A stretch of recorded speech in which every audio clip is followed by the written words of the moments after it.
Lads. I'm glad to be here today with you. I think the presentation aligns with the previous presenters. We all know that cities are at the forefront of the climate crisis. They host 58% of the global population. So, as such, educating future architects in environmental design is essential. Teaching environmental and architectural design presents unique challenges, many of which are linked with the nature of the design studio itself, the open-ended process of defining a concept idea, and the highly collaborative nature of teamwork. Furthermore, unlike conventional engineering tasks, architectural design relies heavily on synthesis.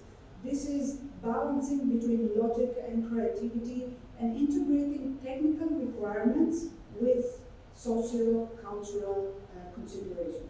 So this paper presents the methodology for embedding environmental parameters into architectural design education.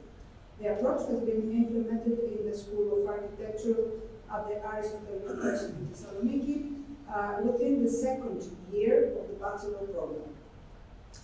Now, the curriculum integrates a theoretical component and a design studio.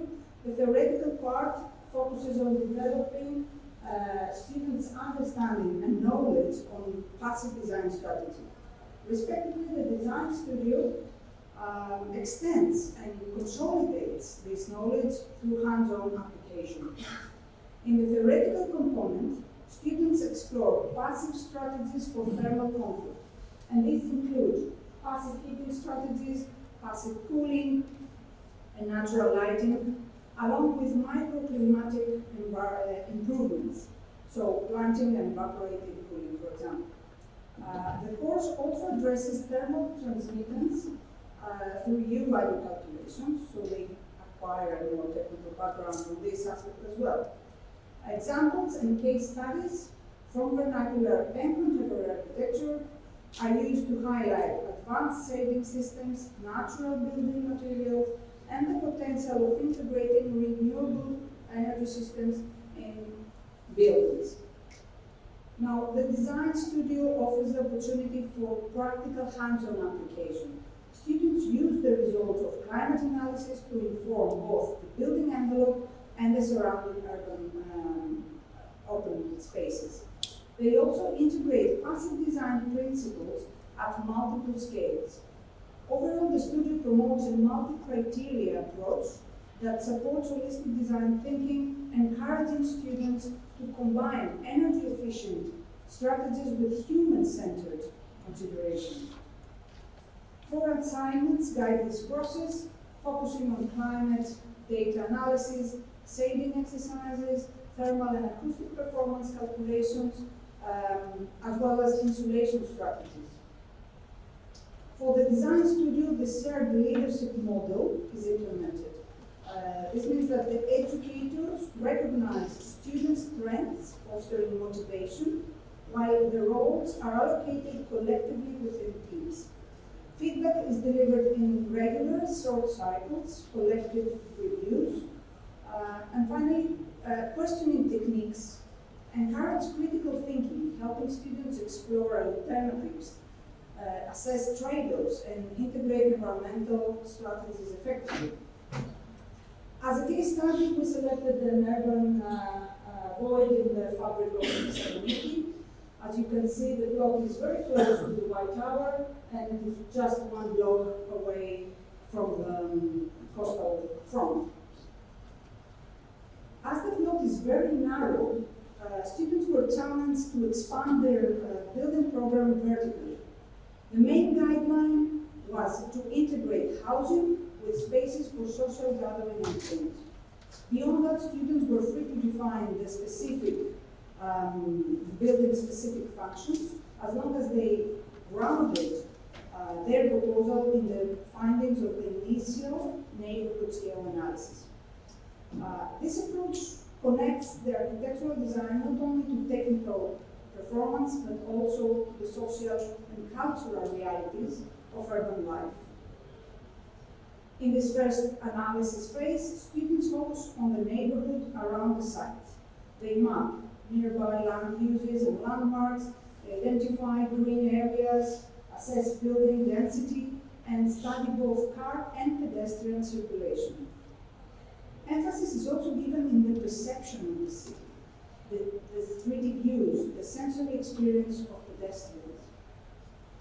The climate analysis includes temperature, humidity, wind, and precipitation data.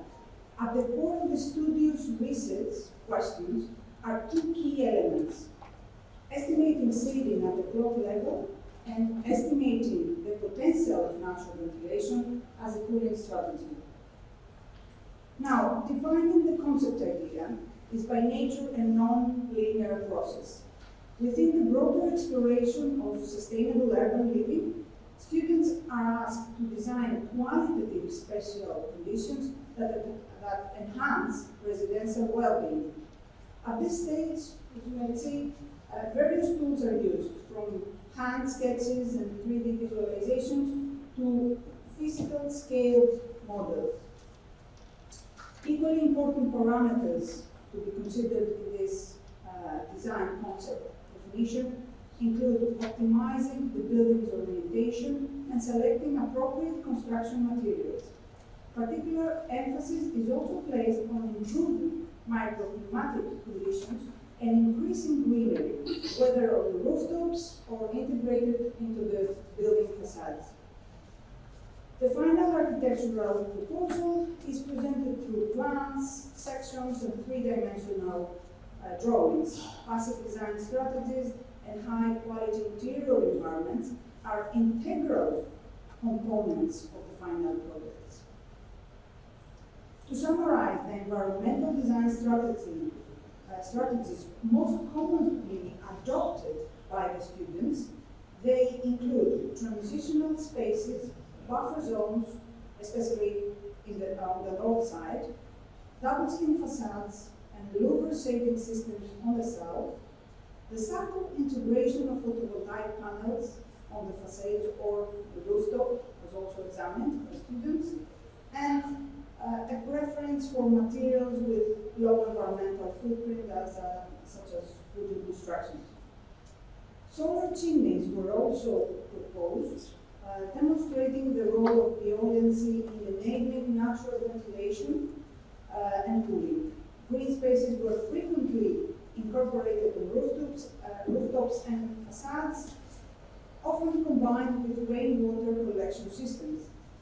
In this way, urban agriculture emerges as a critical practice, one that challenges the traditional separation between city and nature.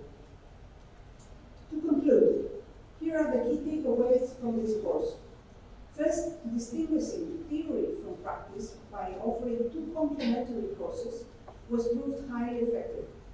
Second, presenting examples from vernacular architecture was particularly valuable, providing students with a tangible and relatable paradigm of sustainable architectural practice.